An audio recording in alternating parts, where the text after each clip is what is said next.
আপনি যদি সারাক্ষণ চিন্তা করতে থাকেন যদি ওই জিনিসটা থাকতো তাহলে আমি সুখী হতাম, যদি অমুক সমস্যাটা চলে যেত, ওই মানুষটা আমার জীবন দুর্বিষহ করে তুলেছে, যদি সে একটা বাসের ধাক্কা খেত আমার জীবনটা কত ভালো হয়ে যেত। প্রতিবার বাস দেখলে আমি এই দোয়া করি। আমরা সব সময় নিজেদেরকে একথা বলে বুঝাই যদি অমুক মানুষটি বা অমুক সমস্যাটি জীবন থেকে চলে যেত তাহলে জীবন কত সুন্দর হয়ে যেত, অথবা যদি অমুক দুঃখটি দূর হয়ে যেত তাহলে সবকিছু পারফেক্ট হয়ে যেত।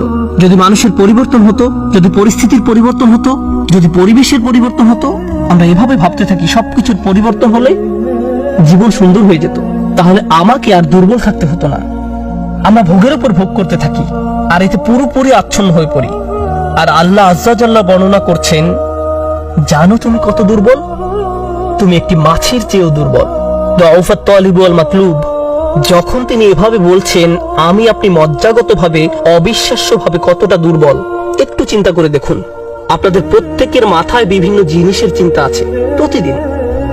আমরা এখন রোজা রাখছি, নামাজ পড়ছি, আর আলহামদুলিল্লাহ নামাজ পড়ার সময় আমরা মনোযোগ ধরে রাখার চেষ্টা করি, কিন্তু এর বাইরে আপনার মাথায় কোন চিন্তা ঘুরঘুর করে? আপনি কি নিয়ে উদ্বিগ্ন থাকেন? আপনি কি নিয়ে চিন্তা করেন? কোন চিন্তাটি আপনার মাথায় সারাক্ষণ ঘুরতে থাকে? কোন জিনিসটির ব্যাপারে ভাবেন এটা যদি থাকতো, আর কোন জিনিসটির ব্যাপারে ভাবেন যদি এটা না থাকতো? কারোর জন্য অসুস্থতা, কারোর জন্য ডিপ্রেশন, কারোর জন্য দুঃখ, কারোর জন্য হয়তো কোনো ব্যক্তি। কেউ কেউ ভাবেন যদি ওই মানুষটা আমার ব্যাপারে খুশি হতো। তারা অন্য একজনকে খুশি করার চিন্তায় মশগুল থাকেন। যদি আমার বাবা আমার উপর খুশি থাকতেন তাহলে আমি সুখী হতাম। কিন্তু আপনার বাবাও তো একজন মানুষ, তিনি যদি আজ খুশি হয়েও থাকেন কাল হয়তো তার জীবন শেষ হয়ে যেতে পারে। তারপর আপনি কি করবেন? এরপর আপনি কোথায় দাঁড়াবেন? সুতরাং আমি আর আপনি এভাবে এসব জিনিসের পেছনে ছুটতে থাকি। আর এর পরের আয়াতে আল্লাহ আজ্জা ওয়াজাল্লাহ বলেন, মা কদারুল্লাহ হাক্কা কদরিহি, তারা আল্লাহকে যথাযথ মর্যাদা দেয় না। ইন্নাল্লাহা কাউইয়ুন আজিজ, নিশ্চয়ই আল্লাহ শক্তিধর, মহাপরাক্রমশালী। তুমি দুর্বল কিন্তু আল্লাহ সর্বশক্তিমান। তিনি আরো বলেন, তোমরা আল্লাহকে যথাযথ মর্যাদা প্রদান করনি। জানেন তিনি আমাকে আপনাকে কি বলছেন? তিনি বলছেন তোমরা বিভিন্ন জিনিসের পেছনে ছুটবে, তোমরা বিভিন্ন মানুষের পেছনে ছুটবে, তোমরা এই দুনিয়ার যত কিছুর পেছনে ছুটো না কেন এর প্রতিটি জিনিসের একদিন সমাপ্তি হবে। এর প্রতিটি জিনিস দুর্বল। এই কারণে তুমিও দুর্বল হয়ে পড়েছো। এই জন্য তুমি বারবার দুঃখ ভারাক্রান্ত হয়ে পড়ছো। ফলশ্রুতিতে তুমি বারবার ক্ষতির সম্মুখীন হচ্ছ। কিন্তু শেষবারের মতো যখন তুমি এই সিদ্ধান্ত গ্রহণ করবে তোমার যত চাওয়া পাওয়া আছে তার মাঝে সবচেয়ে বড় চাওয়া পাওয়া হলো তোমার মালিককে খুশি করা, যখন তুমি সবকিছুর উপরে আল্লাহর সন্তুষ্টিকে প্রাধান্য দাও, যখন তুমি সত্যিকার অর্থে তোমার অন্তর থেকে এটা করতে পারবে, একমাত্র তখনই, যেহেতু তিনি শক্তিধর। জানেন আল্লাহ এই মাত্র আমাদের শেখালেন যখন তুমি দুর্বল কাউকে পেতে চাও তখন তুমিও দুর্বল হয়ে পড়ো, কিন্তু তুমি যদি আল্লাহকে চাও যিনি শক্তিধর এবং মহাপরাক্রমশালী, তাহলে এটা তোমাকে কেমন করে তুলবে?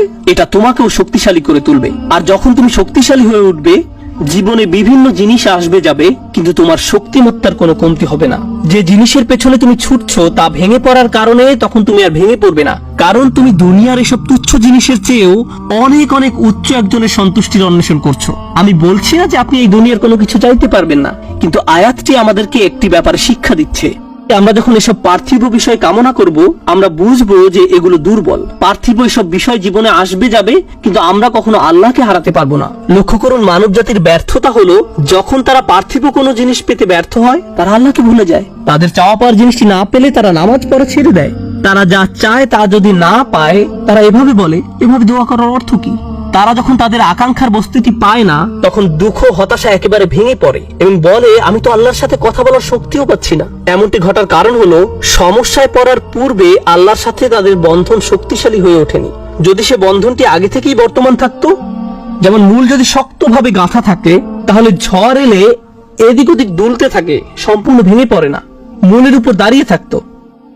আর ঝড় চলে গেলে আবার ফল দেয়া শুরু করতো। এরকম একটা উপমার কথা কোরআনে অন্যত্র এসেছে, আসলুহা সাবিত ওয়া ফারউহা ফিস সামা। লা ইলাহা ইল্লাল্লাহ হলো এমন একটা বৃক্ষের মতো যার শেকড় মাটিতে এবং শাখা আকাশে উত্থিত।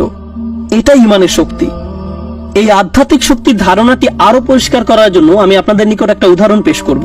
শক্তিকে আমরা বিভিন্ন জিনিসের সাথে সংযুক্ত করি। আমি বহু বছর আগে একটা ঘটনা নিয়ে কথা বলছিলাম, কিন্তু এখন এটি আমাকে অনুপ্রাণিত করে। যুক্তরাষ্ট্রের নিউ অরলিন্স অঙ্গরাজ্যের একটা পরিবারের একটা ঘটনা। পরিবারটা ছিল অনেক ধনী, তাদের গাড়ি ডিলারশিপের ব্যবসা ছিল। তাদের দোকান ছিল একেবারে সমুদ্র সৈকতের পাশে। তারা দামি দামি গাড়ি আমদানি করত এবং বিক্রি করত। এরপর হ্যারিকেন ক্যাটরিনা আঘাত হানলো। ক্যাটরিনা এসেছিল বিশাল জলোচ্ছ্বাস নিয়ে এবং এর ফলে তাদের কেনা সকল গাড়ি ভেসে গেল। একমাত্র লেক্সাস এরএস মডেলের একটা গাড়ি বর্তমান ছিল এবং পরিবারটা এই গাড়িতে করেই হ্যারিকেন আক্রান্ত এলাকা থেকে পালিয়েছিল। দুর্যোগ শেষ হওয়ার কয়েক মাস পরে স্টেটের সবকিছু খুলে দেওয়ার পর আমি আবার তাদের সাথে দেখা করতে গিয়েছিলাম। যে পরিবারটি মাসে প্রায় 2 কোটি টাকা আয় করত, তারাই এখন সেই লেক্সাস গাড়িতে করে পিজা ডেলিভারি দিচ্ছে। পরিবারটি এখন এই কাজ করছে।